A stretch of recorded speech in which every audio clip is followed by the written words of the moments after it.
Good morning. Welcome to the Liqui-Grow Lead Academy sessions. We're very happy that you can join us today for our very last session. This will be an hour-long Q&A with several ag industry experts. This is your opportunity to ask questions about anything and everything that is keeping you up at night concerning the ag market. We hope you enjoy this exciting panel discussion. We have had several questions come in already, but you can still at any point in time enter a question into the chat, or you can email us at questions@liqui-grow.com. With that, we're going to kick things off by having our panel introduce themselves. I will start. My name is Lisa Wurtzbacher with Twin State. I am the moderator and have been moderating all of these sessions. We're going to have our panel members introduce themselves, and we want you to tell us which Lead Academy session you thought was the most valuable for our growers and why. Jake, kick it off. Thank you, Lisa. My name is Jake Vossenkemper. I'm the agronomy lead here at Liqui-Grow. And the lead session that I thought was the most valuable for our customers was the invited presentation by Bayer Crop Sciences, Lisa. Good. And specifically speaking, the short corn talk. It reminds me of the Green Revolution with wheat, where we basically bred in short stature wheat, and that basically helped us overcome lodging and increased yields across the world dramatically, because then we could use more nitrogen fertilizer. It's an innovation like that in my mind. And so not only is the shorter statured corn going to help with lodging in some of these very high yield environments or some extreme wind events, it also looks like the extra energy that isn't put into the lower stalk to elongating those nodes is now put into root area. So these short corn hybrids appear to, according to Bayer's presentation, have a greater total root area. And one thing we know is that either lack of water or too much water tends to limit yield more than anything else today in the state of Iowa and Illinois. So given the fact that lodging is likely going to be reduced, it has a lower center of gravity, and it appears to be, these hybrids appear to be much more drought tolerant, I think they're going to have bring a level of yield stability to corn hybrids that we probably have yet to see today. So I'm excited about it. Good. Thank you. Lisa, I'm Matt Blythe. I'm a key account manager with Bayer. I work with Twin State and Liqui-Grow on the Bayer portfolio, Bayer Crop Science, Decal and Asgrow, our digital space, and our seed growth space. Boy, that's a really tough question you asked around what was my favorite session. I'd say I enjoyed them all. In particular, I liked some of the things that Katie and Jake have been doing with growers around high-yielding soybeans. The carbon initiative to me was extremely interesting as well. I appreciate Jake's comments on the short-statured corn, and hopefully we got some impact out of the SmartStack or the SmartStax Pro corn as well.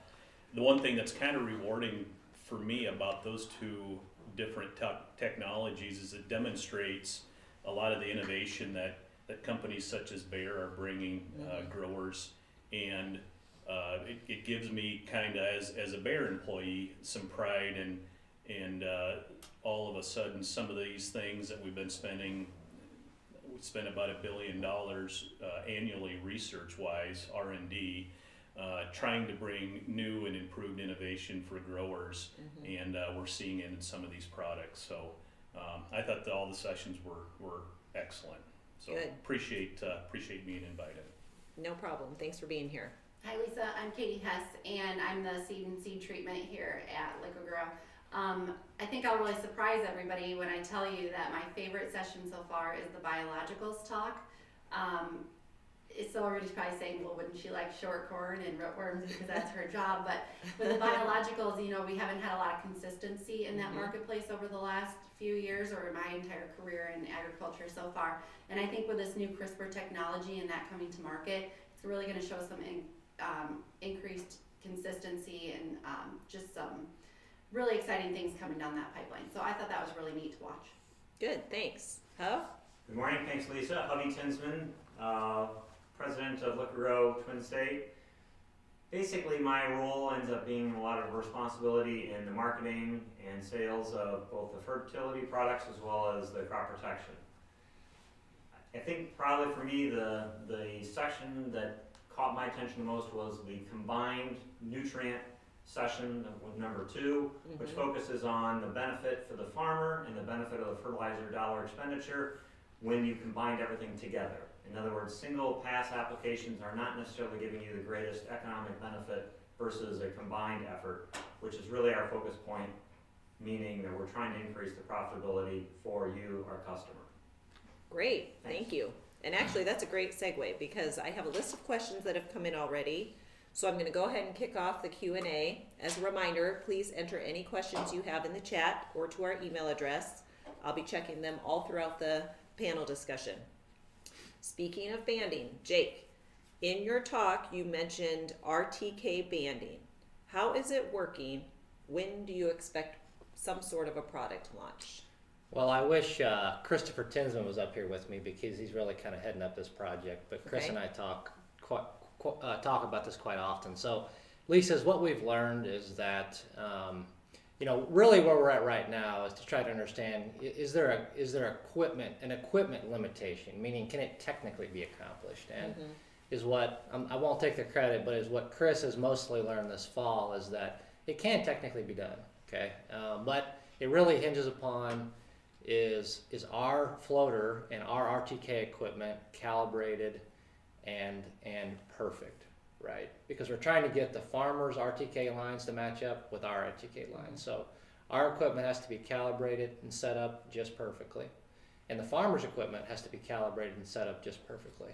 Because we're really trying to marry 2 lines. We have to not only have pass-to-pass accuracy, but we have to have accuracy in time as well. So we've learned that it can technically be done. I think Chris has discovered we can be within about 3 to 4 inches on average of the farm where the farmer's going to plant. So technically we've learned that it can be done. And I think if a farmer really wants to achieve this, we can work together to achieve it. On the back side, I'm trying to understand agronomically, how much more value is there from a yield perspective in RTK banding versus our normal 15-inch dribble band. So that will, we'll learn that this fall. Right now I've got 4 locations out where we're looking at different planting distances from an RTK dribble band on 30-inch centers.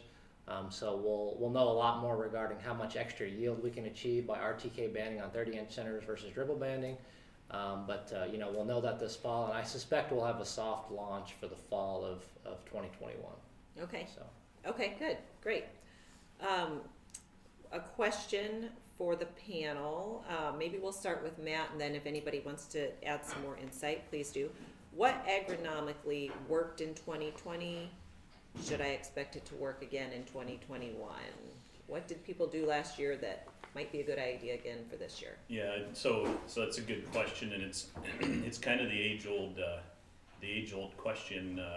Back to my seed selling days. If you told me exactly what the year's going to look like next year, I can tell you to plant one hybrid, and it'll maximize your ROI. But not knowing what types of yield environments, whether that's weather. Looks like we're going into the season with some pretty good subsoil moisture right now, but boy, I hope we don't have the wind event like we did last year. I hope we don't have a drought event like we did last year. So the chances are what's going to look like and what's going to work next year that worked this year could be totally the opposite. But again, I'm banking on a non-historic wind event and drought event. So it kind of leads us back into the old adage, what's normal anymore. So I'd say the biggest thing, and it's similar to how you market grain, that sort of thing. Agronomically, you want to just balance your risk out, and risk mitigation is the key, and that's why the experts at Liqui-Grow will recommend the proper nutrient program as well as hybrids, fungicides to protect that yield. Yeah, Lisa, and I think Matt makes some great points because the weather dictates so much. It's difficult to predict exactly it's difficult to predict that what I did last year is definitely going to work in the next year because of the weather, right? But there's a couple factors or a couple management practices I think growers need to think about, and practices that I saw be very successful in my own research plots that I think are are going to be more likely to pay than some other practices. Sulfur for corn was a big problem this spring. I'd say, I mean, I'm not kidding you, probably 90% of the service calls I went on this spring were due to yellow corn. When I arrived, Lisa, it was sulfur was the yellow corn problem, not nitrogen. A big problem this spring. And in some of the worst scenarios, we finally figured out that the grower was using elemental sulfur. And elemental sulfur is not readily available. It's very slowly available. So I think we need to be focused on getting a readily available sulfur source out there for corn and beans, and that would be ammonium thiosulfate or ammonium sulfate. The other thing that I noticed was a big payback in 2020 was foliar fungicide insecticide on soybean. And I also think that that's something that's pretty darn consistent. The magnitude of the yield increase ebb and flows with the year depending on insect pressure as well as fungi pressure, which is related to the amount of rain you get basically in July and August, which is hard to predict. But generally I think you can see a 3.5 to 4 bushel yield increase with fungicide and insecticide at R3 foliar applied. And with today's soybean prices, that pays handily actually. Last year, in my small plot studies, replicated 6 times over 4 locations, the yield increases ranged from 5.5 to about 8.5 bushels per acre. So it's a practice that I see becoming, with prices the way they are, it's a consistently profitable practice, that's for sure.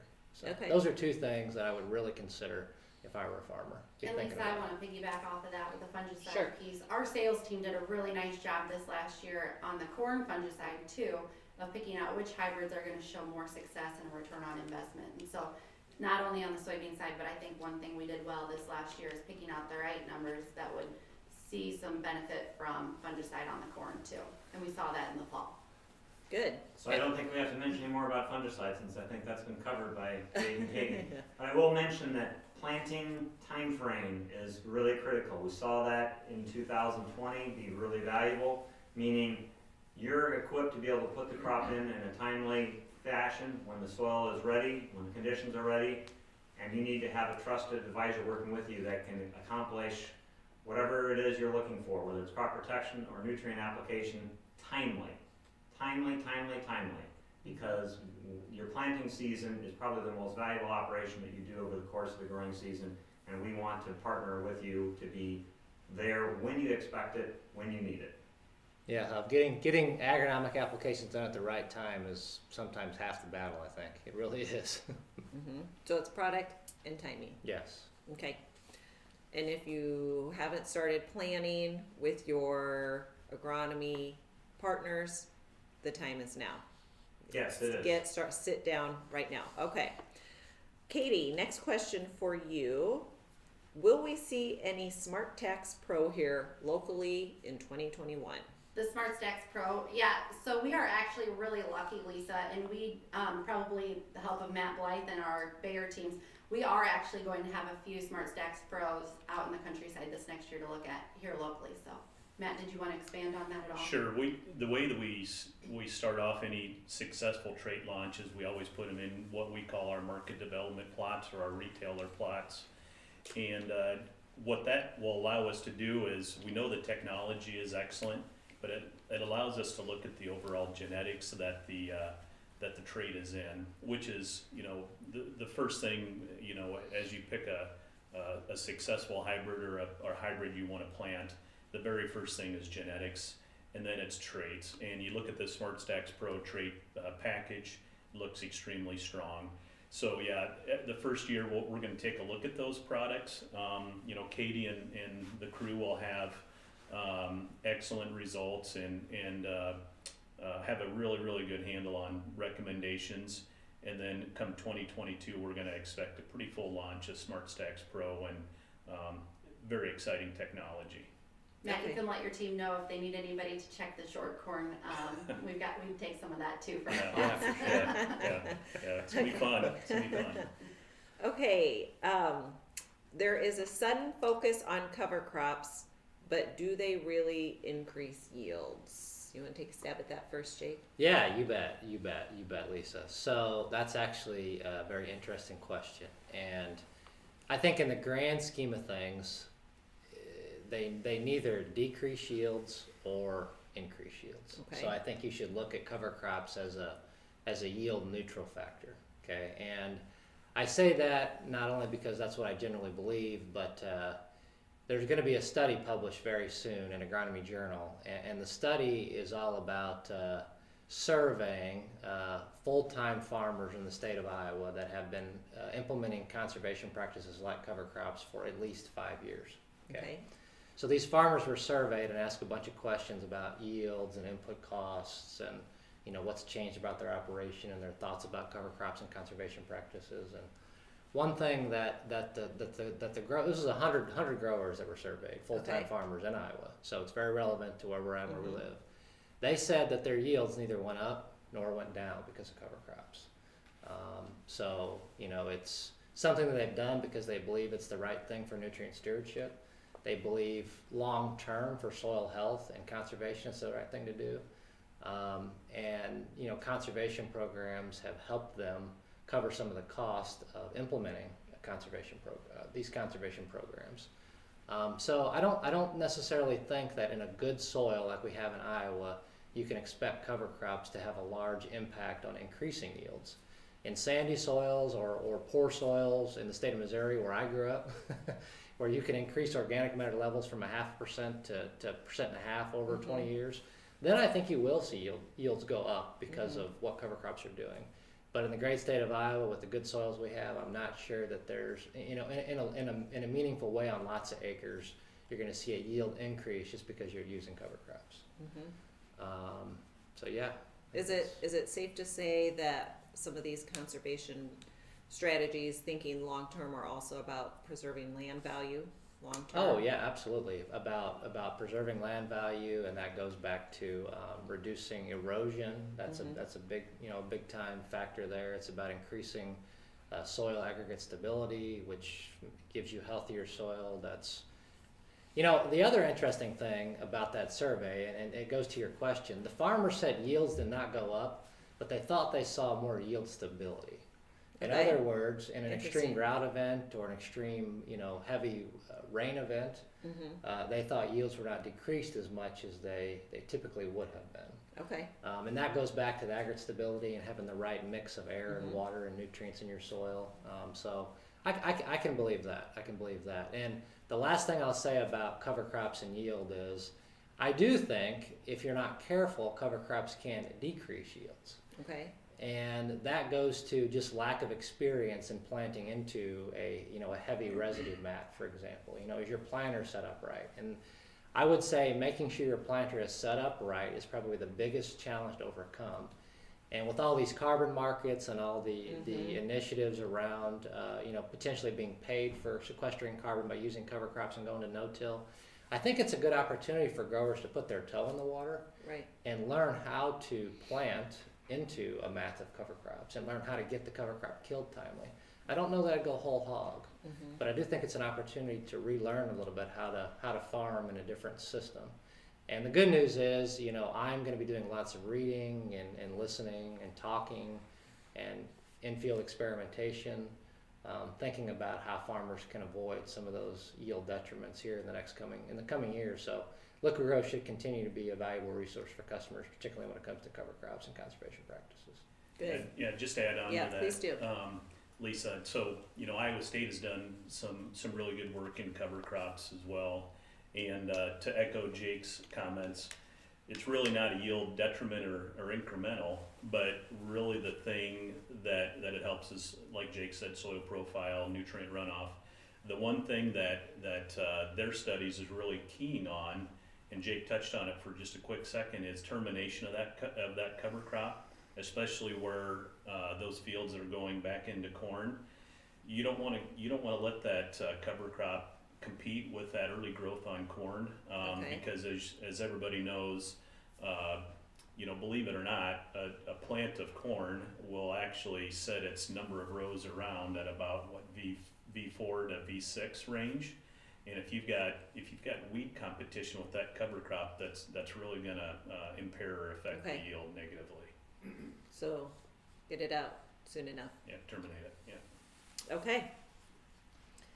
Grain prices, next question. Grain prices are very good right now. What threats do we see to yield that a grower should be thinking about? Anybody want to take the first stab at that one?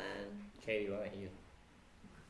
Grain prices Are really good right now. And so what threats do we Yeah, have? are we expecting or should they be thinking about any potential threats to their yields? So I guess what comes to my mind when you make that comment is, a farmer should try to set themselves up for success and not failure right off the bat. And so if we've got really good grain prices, we should probably be doing and planning for all the things that we can do to help make the best ROI on that acre.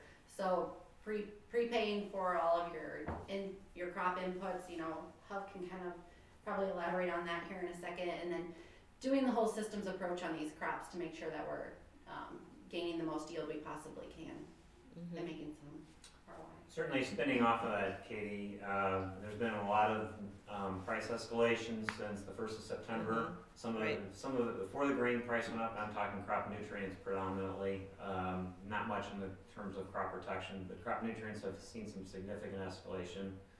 And all three of the macronutrients, nitrogen, phosphate, and potash.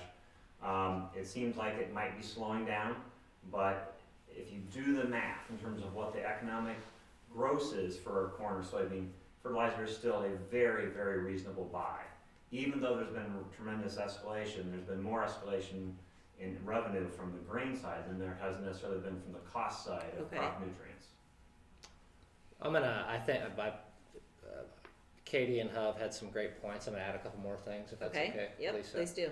So when I hear the word threat, I think about what could really, devastate my yields, right? What do I need to be thinking about that's a real threat, right? Not 5 or 10 bushels, but 20, 30, maybe 40 bushel per acre. I think there's several things specific to 2021. Tar spot is a new disease to the Corn Belt. I'm sure most growers on the call here this morning have probably heard of it by now, but it basically has spread across our entire geography. And it's just kind of been hanging out. We've seen it come in late season and just kind of infect the canopy late.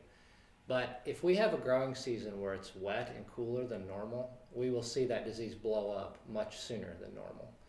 And unfortunately, we don't have a lot of corn hybrids that have genetic resistance in them yet. I know Bayer's working extremely hard on getting there, but to date, we don't have a great idea of which hybrids do and don't have great genetic resistance. So really the only line of defense we have is tillage and or fungicides. So I think it's really something that, I'm not suggesting we need to go spray every single acre just because, but I am suggesting we need to be on guard. And when your Liqui-Grow salesman says, hey, we've got tar spot showing up, it's going to be a problem, I think you need to listen and listen close because it's a serious disease.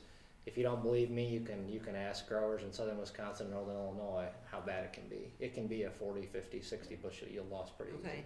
And I think spinning off of that, the research from University of Wisconsin, U of I, Iowa State would say this is something you significantly can mitigate, but you have to stay on top of it. I mean, it can economically be devastating, but the cost of actual inaction is way more costly than the cost of a foliar fungicide plus application. Okay. There's another threat that I can see that stems from the derecho in 2020. So, and that's volunteer corn, right? So we had a lot of corn that went down, and that means there's a lot of kernels that are laying out there and that are going to potentially sprout. And volunteer corn in a commercial corn field can be devastating to yield. People don't think so, but it really can be quite the detriment to yield. And there's not a lot of good options to control it once your corn's up. So, if you had a field that went down bad, and you believe that there's corn out there that's going to cause volunteer corn, I would consider going to soybean. I just think that that Okay. you're going to be able to control it in soybean, and you need to control it in soybean, by the way. I see too many cornfields with a lot of volunteer corn in them. So if you had a field that went down really bad in the ratio, not just Okay. leaned over, but went down bad, I think consider going to soybeans would be a good move. And lastly, I think a big threat year in and year out is planting in poor conditions. Okay. And we all get in a hurry. I still to this day help plant our research plots, and I get in a hurry too. You know, if I drove all the way to Hampton, Iowa to plant my research plot, I don't want to turn around and come home. I want to plant that plot. I'm here and I'm in the field, right?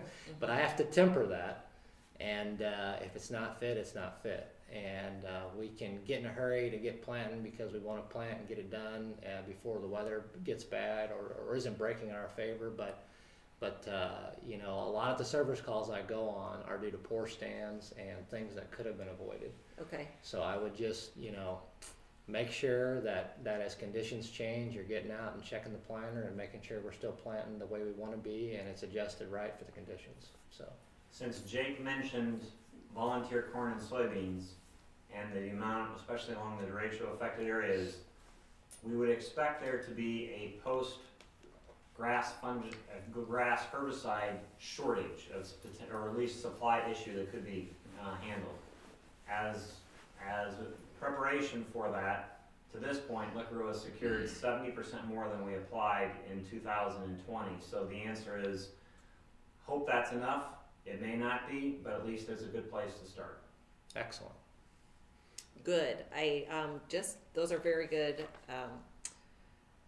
points that you made. I appreciate you adding on.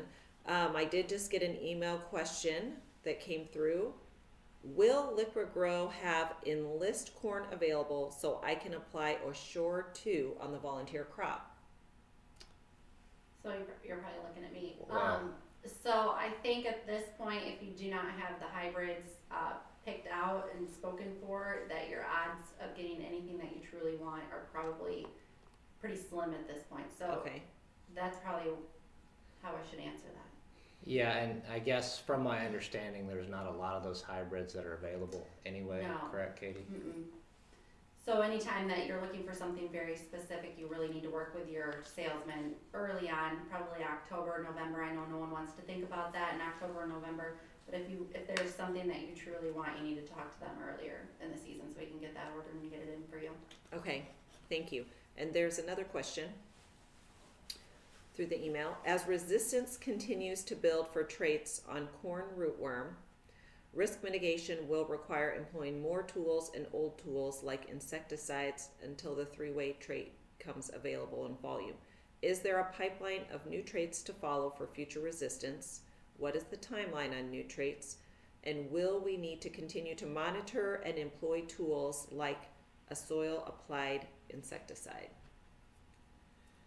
So I'll cover the pipeline real quick, Jake, and then you can chime in after I Sure. have that, okay? Thank you. So, Perfect. so yeah, that's a great question, and you know, these insects are are natural living creatures, and they evolve quicker than the technology a lot of times. So that's why SmartStax Pro, as the question came about, is our three-way below ground mode of protection. You know, Jody Gander on the his presentation, we already have the 4th generation rootworm event in the pipeline, and we also have the 5th generation rootworm event in the pipeline as well. It takes a long time for those things to happen, 4 or 5 years, probably for each additional trade option. But we really think with this new RNAi technology, once SmartStax Pro comes out, it should be kind of a game changer as far as rootworm goes. I'll let you answer the question as far as other tools. And Sure. insecticides. What do you think about insecticides? Yeah, you bet. So I think there's a little bit of good news. The little bit of good news, and this is a little bit hard to kind of comprehend, but it's important. We believe that resistance develops independent of one another. So in other words, if you planted 12 years of corn, continuous corn, and you've been using the same trait year over year, whether that's a Bayer trait or whether that's a legacy Dow DuPont trait, regardless of the trait, if you use a trait long enough continuously, that's how resistance happens. Okay. And it's happened independent of one another. So in other words, there's a pocket of rootworm that become resistant to a trait in central Illinois, and there's a different population of rootworm that's become resistant to a trait in northern Iowa. Okay, and so it's not likely that this population of bugs is traveling to southern Illinois or central Illinois and causing resistance out here. Okay. So because of that, a grower has a chance to mitigate resistance on his farm.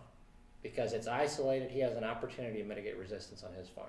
Okay, so what that means is a grower, a single grower, can use rotation tactics to reduce the chance of rootworm becoming resistant to one or multiple traits. All right, so that would be doing things like rotating the soybean. You're breaking up that cycle. Okay, you're causing susceptible individuals to breed with non-susceptible individuals because you're breaking up that cycle. You can use rootworm traits, like we have been for a long time. Rotate rootworm traits in there.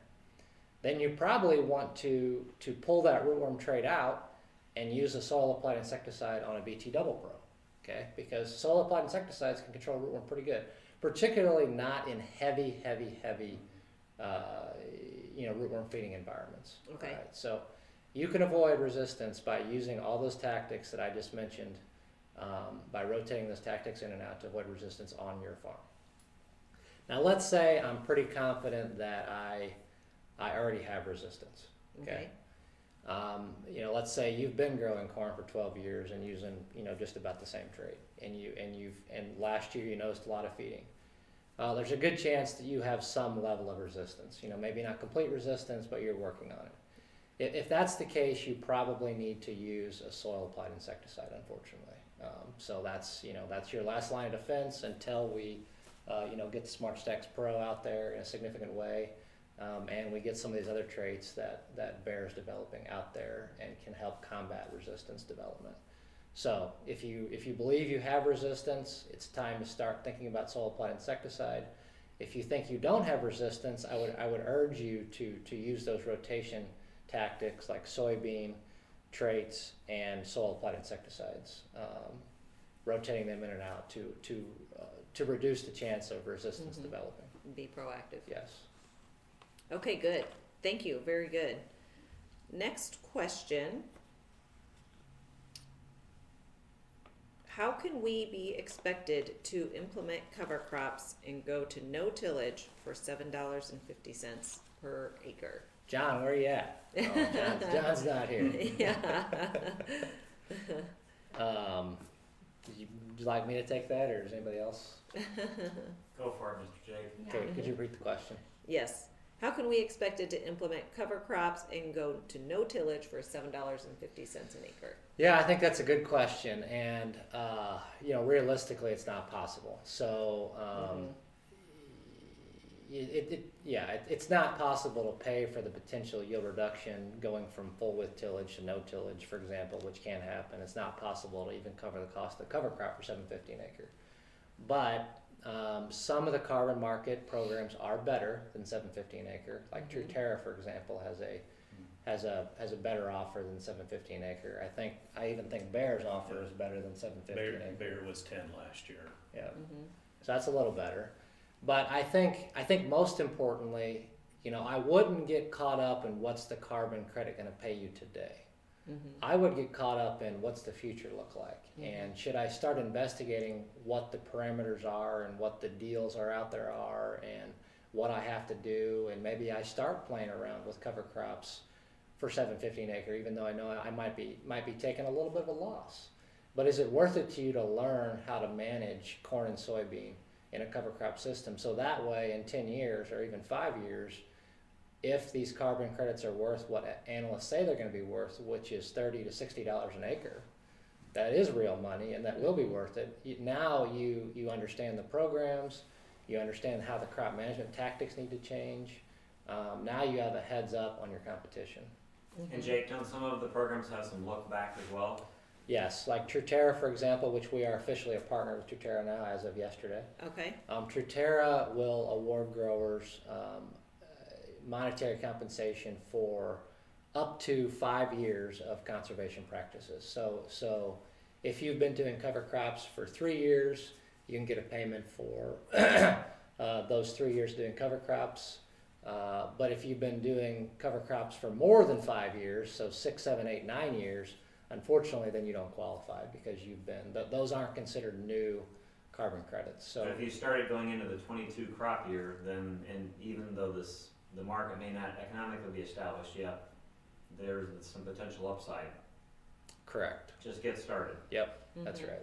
Yeah, I'd just like to add a couple comments. So, the earlier cover crop question, Jake said, it's why do you do cover crop? It's not necessarily about yield or cost per acre is something obviously we have to look at when we do any management type of technique change. But, do you want to improve your soil profile? Do you want to help reduce runoff? What is that worth per acre? They're the thing, in my opinion, try to keep up with the ag news as much as possible, is I really think we're just at the starting point of this carbon credit, Right. Payment or opportunity, I guess. And the prime example I have is what some of these companies like Truterra and Bayer are doing, as well as something that's a little bit bigger. Immediate term is when the confirmation of the new Ag Secretary Vilsack first started, one of the very first initiatives that he spoke towards was carbon credits and that sort of thing. So I really think what it looks like today could look a lot different 2, 3, 4 years down the road, in my opinion. Yeah, I agree, Matt. And Katie asked me an interesting question just yesterday, and I'd like your viewpoint on it just because you're with Bayer and you probably have a better idea of what their long-term approach is than I certainly do. But Katie asked me, do you think this is all going to change if there's a different administration? I think she meant a Republican administration next. She didn't say that, but I think that's what she meant.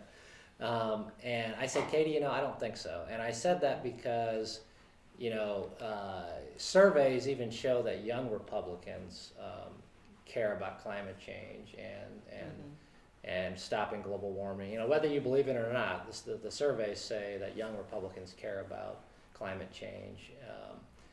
And we know that the Democratic majority does too. So I think that's probably even going to have to be a campaigning point for Republicans going forward if they want to win the presidency. So I think regardless of the administration, conservation stewardship is going to be elevated to a point where it hasn't been before, Yes. regardless of the administration.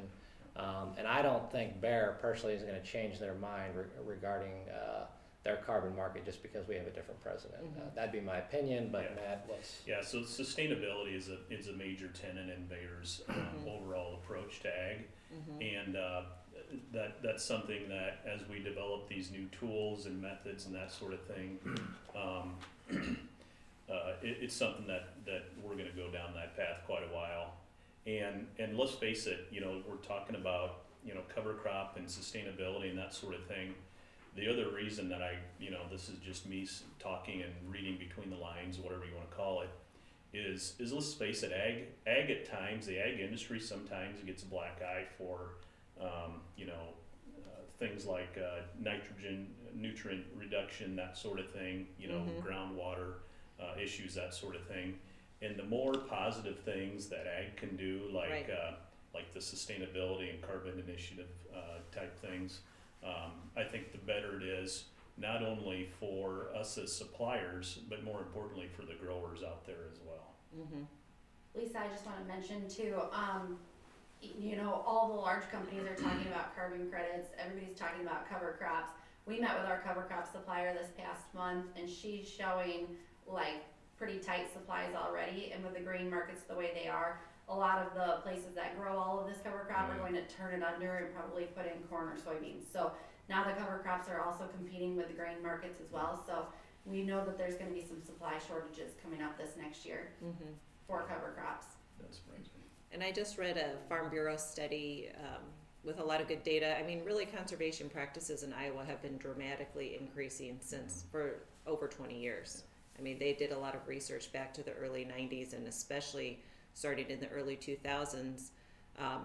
practices on Iowa farms have started to dramatically change. So it's probably just more of a trend that was already happening, but more light being shed on it now because of the carbon market opportunity instead of something that's politically driven right now. It's probably been happening, you know, it has been happening.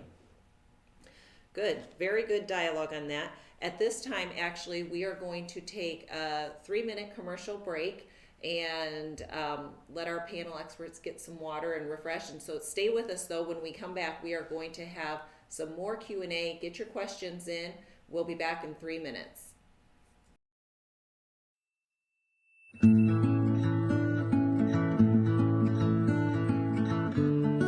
Liqui-Grow helps me move the farming operation forward from several aspects. The communication between all their employees, with their salespeople, with their agronomy staff, and the applicators. They understand my operation and tailor programs and agronomics that I feel are hard to find other places. Very flexible in their schedule and with their outstanding people and equipment. So convenience, flexibility, and the service that they bring to our operation is critical in what we do as we try to grow corn and soybeans here. We can make one phone call and next year's fertilizer plans are taken care of. So to us, that's really important as we're trying to finish up harvest and work through a lot of the other activities in the fall. We know that when we make that call to Liqui-Grow, it's covered, and that's off of our plate. Really, it's the people, flat out. It's the people that move my business forward because they are the expertise that I need to be a better farmer. We are loyal to Liqui-Grow for several different reasons, but first and foremost, we think it's really about the professionalism and the trust that the employees here have, and we have the confidence in their ability to make things happen when we need it done. So weather can get really crazy in the fall. We're still trying to finish up harvest. We may be still working on some seed corn acres, and we're still starting to start the tillage operations and cover crops. So we know that when we can call Liqui-Grow and have a quality job done very quickly, if the weather's changing on us, we think that that's really important to our operation. So it's about the professionalism, and it's about the trust that we have in the people and the equipment that they have here. We're also pleased with the relationship with Liqui-Grow because it's been such a long-standing relationship for us that we've got the confidence in their financial strength and their ability to recommend products to us based on what we need. I know who the owners are. I feel like they've got their employees, their customers' best interest in mind when it comes to doing business, and I feel really comfortable that if I place money with these guys, not going to be issues down the road, making sure that product gets to my farm, in a very efficient, and professional manner. If I have a problem, boom, they're there immediately. They got somebody coming over, they got a pump coming over, they got products. If I have a question, they have knowledge to answer the questions. It's a whole total package.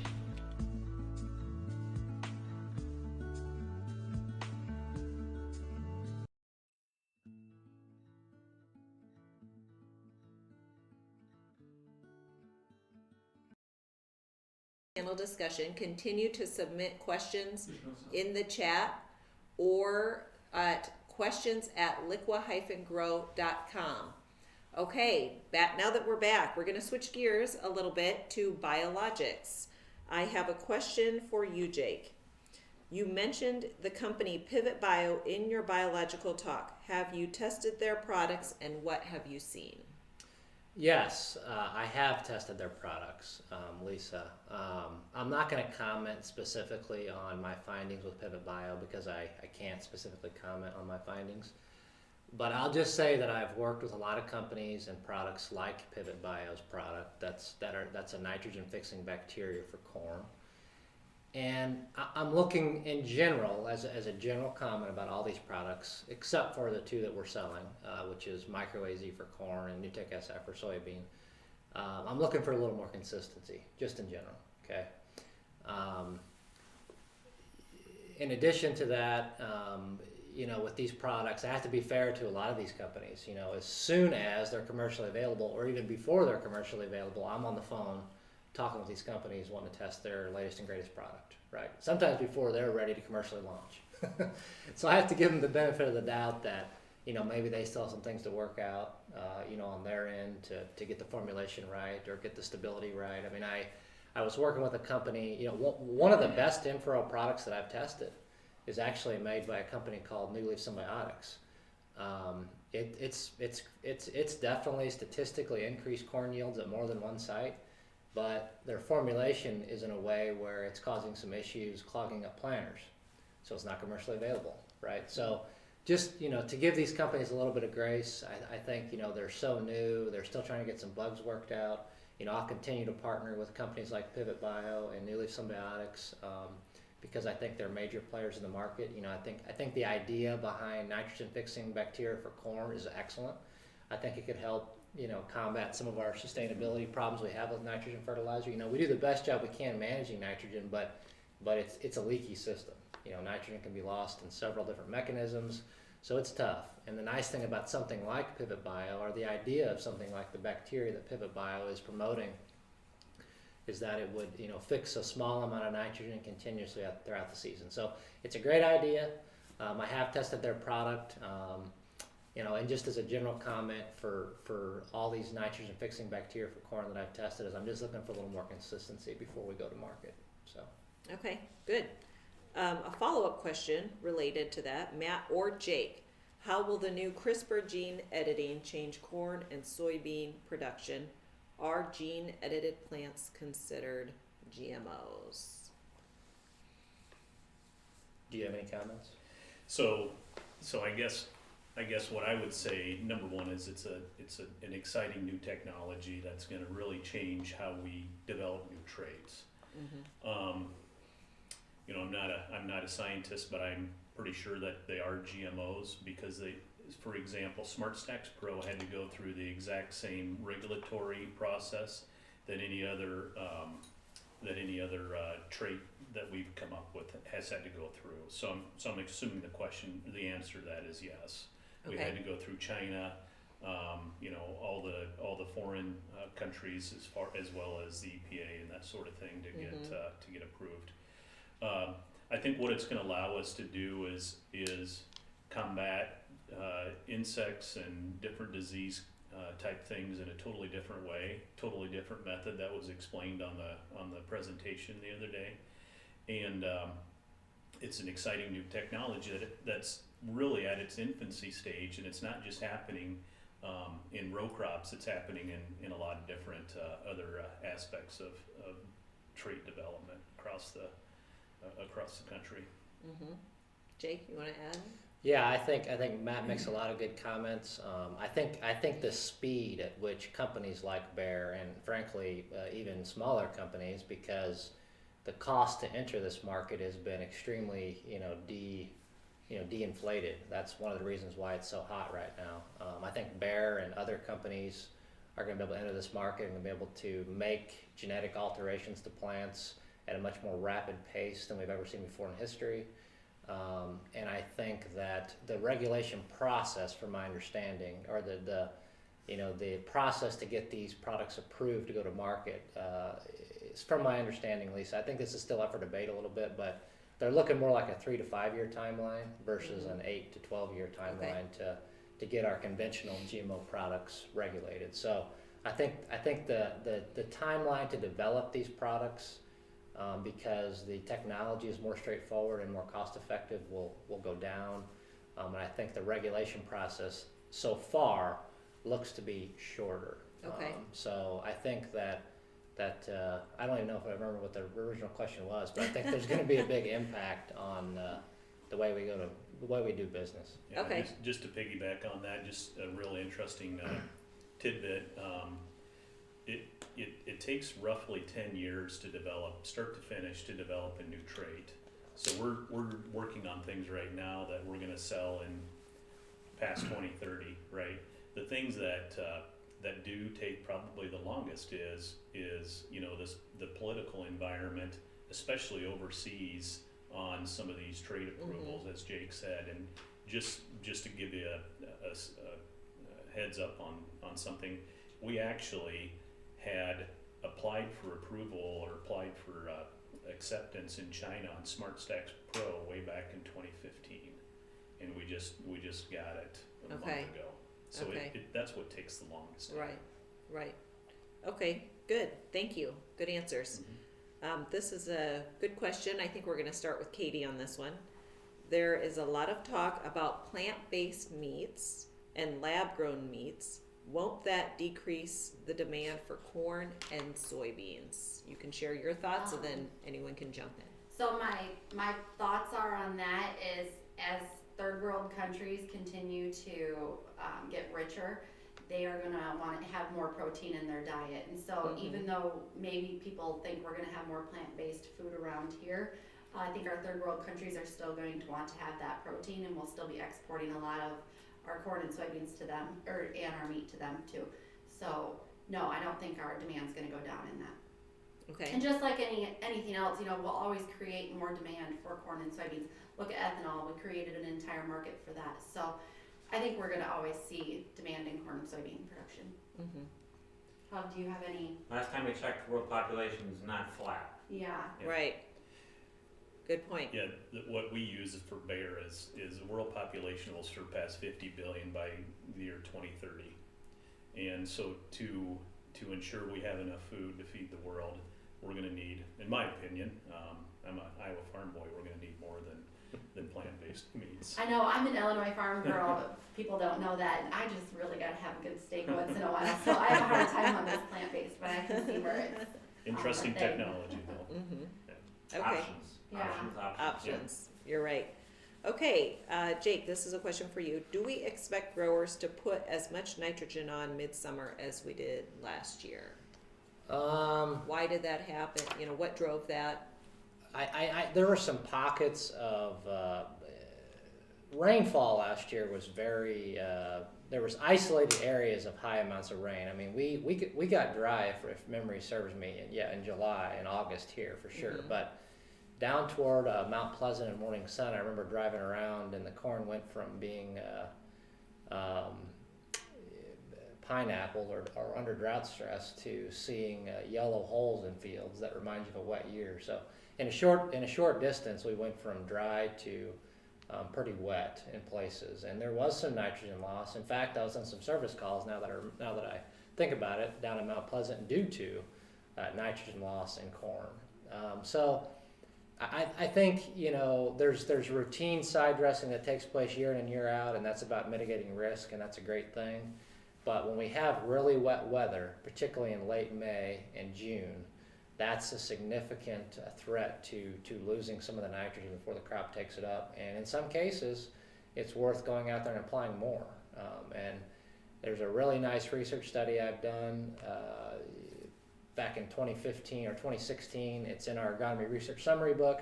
I encourage farmers to get a hold of one of our agronomy research books from one of our locations, from one of our salesmen, and take a look at that study. But the punchline is, when you have a lot of rain and you lose a lot of nitrogen and you can see that your crop's yellow and nitrogen deficient, it's economically for sure worthwhile applying more.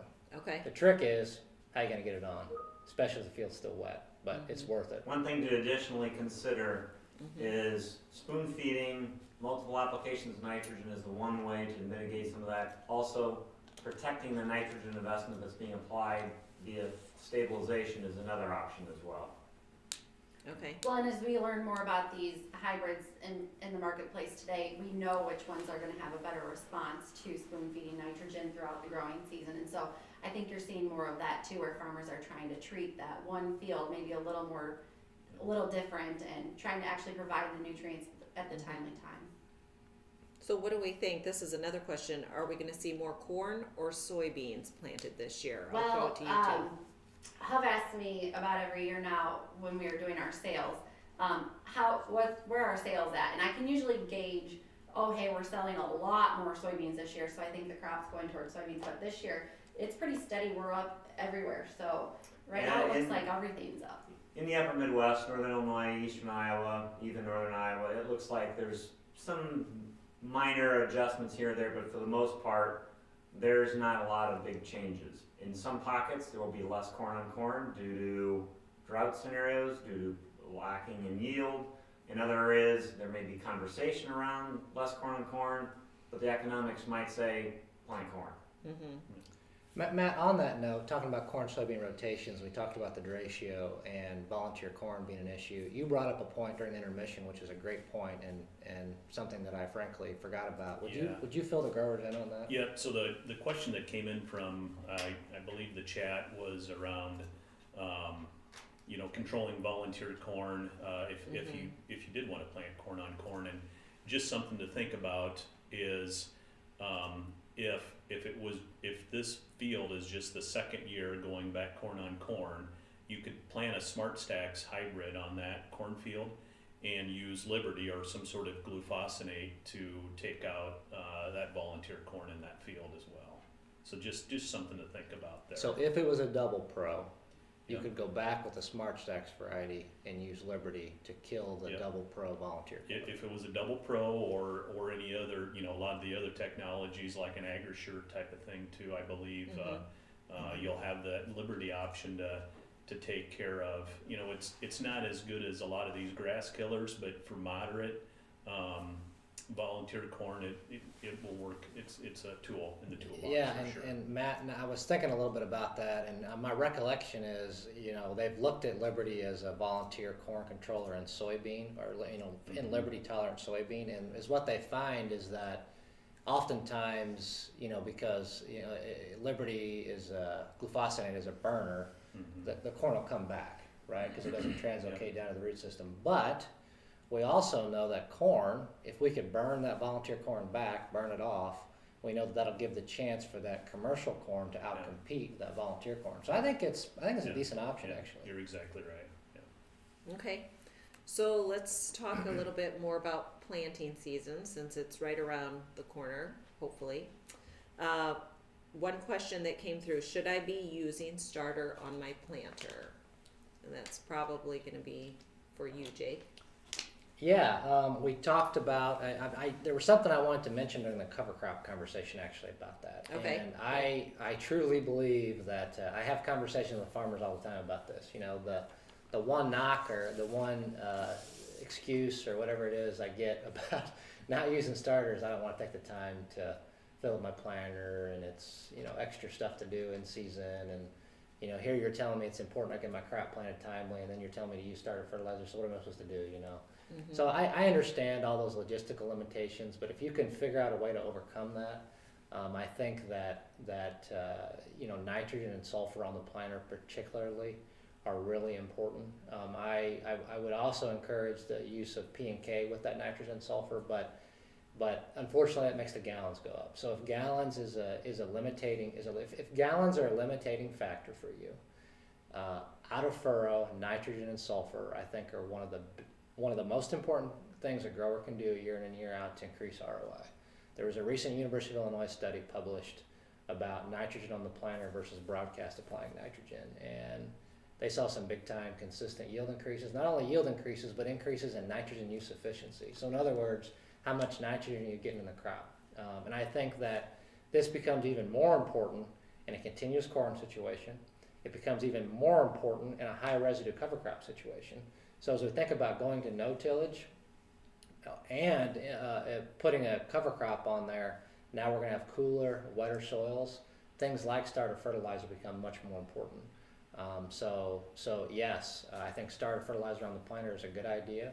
And if gallons, are your limiting factor and you just don't want to do it, I encourage you to at least do the nitrogen and sulfur on the planter. And if gallons are your limitation, a 15-inch dribble band of nitrogen and sulfur together, either pre-plant or post-plant, is also an option. Okay. And it can be done timely, fast, and then you don't have to jack with gallons. Mm-hmm. Mm-hmm. And I think the in-furrow 624-6 option is better than nothing, for sure, because it's a lower gallon option. But I think you're going to get a higher bump in yield or a better financial impact if you could put on some higher gallons out of furrow. Okay.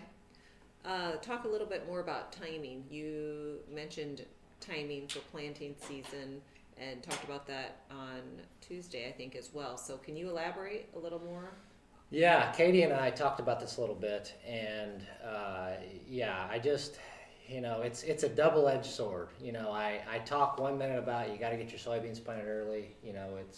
It's important to get your corn planted before May 15th. And your soybeans, frankly. It is important. So when I say let's be patient and take your time, I'm kind of talking out both sides of my mouth, but it's really important to balance those two things, right? So, like I said earlier, service call number 2 would be poor stands. So this last year it was sulfur deficiency. After that it's poor stands. Why do I have poor stands? Well, oftentimes poor stands are a result of planting in poor conditions. Sometimes it's completely driven by the environment, meaning that I planted before a cold wet rain and I had seedling inhibitional chilling injury. Or sometimes it's my planter wasn't set up for the conditions to be planting in, or sometimes I planted in conditions that were too wet and cold, right? So it's important to balance speed and efficiency with planting and picking the right day. And I'll close these comments by, if you look at the planting dates that win the corn yield contest year in and year out, if you look at the average planting date, it's not the middle of April. It's closer to the middle of May, right? So those guys that want high yields are waiting for the best planting conditions. They're planting in the best conditions in the best scenario. And I know we can't do that on every acre, but I think it's important to look at the long-term forecast. If the long-term forecast looks good for planting, take your time and pick the right days. If we get in a situation where we find ourselves past the middle of May and we got a bunch of acres to plant, you got to get it planted. You can't wait for the right day. But early on, we have a little more time to be a little bit more choosy on when we plant. Katie, any comments? Yeah, when I first started in ag, it was always plant until your wipers were running, right? And then we had a few years where we had some chilling conditions and we had a ton of service calls that we went on. So I think now we do see a lot more farmers stopping that planter before that chilling rain comes in timely enough. And with that good seed bed preparation, I think the seed can overcome some of that chilling that happens once it does show up. And so I think Jake's spot on that. But then, like you're saying, 2019 rained and rained and rained, and so then the guys finally got back at it. Temperatures definitely in the warmer, we've got warmer temperatures at that point, so the crop can handle a lot more at that point, getting slammed into the ground. So I think Jake says a lot of the calls we go on in the springtime are just because of poor planting conditions. So if guys can just do a little better job of making sure the seed bed preparation is there, we can really mitigate a lot of that problem. And I think if you know yourself, because I know myself pretty well, if you know yourself and you know that you're more likely to plant and to get it done and get on it, I think focus a little more on selecting some hybrids that have good stress emergence and a good seedling disease package. And we keep mentioning this chilling injury thing, and some might be asking, what are we talking about? We're talking about planting corn before a cold rain event. So research would suggest that we really need to hold off about 48 hours planting before a cold front or a cold rain comes in. Now 48 hours is asking a lot, but I think even 24 hours before a cold rain event would be better than nothing.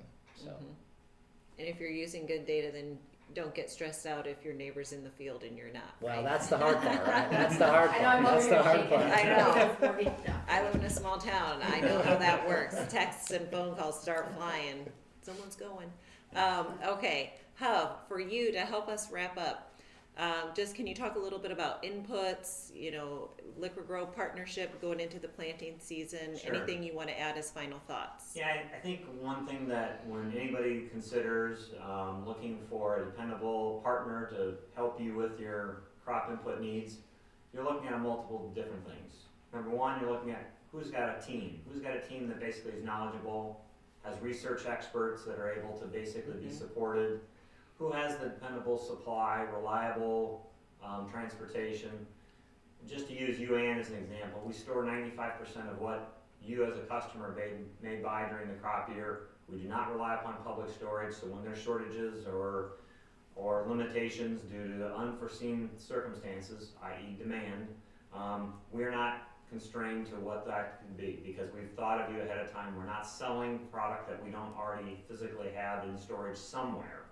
Maybe not necessarily in your location directly, but somewhere in the organization we have it.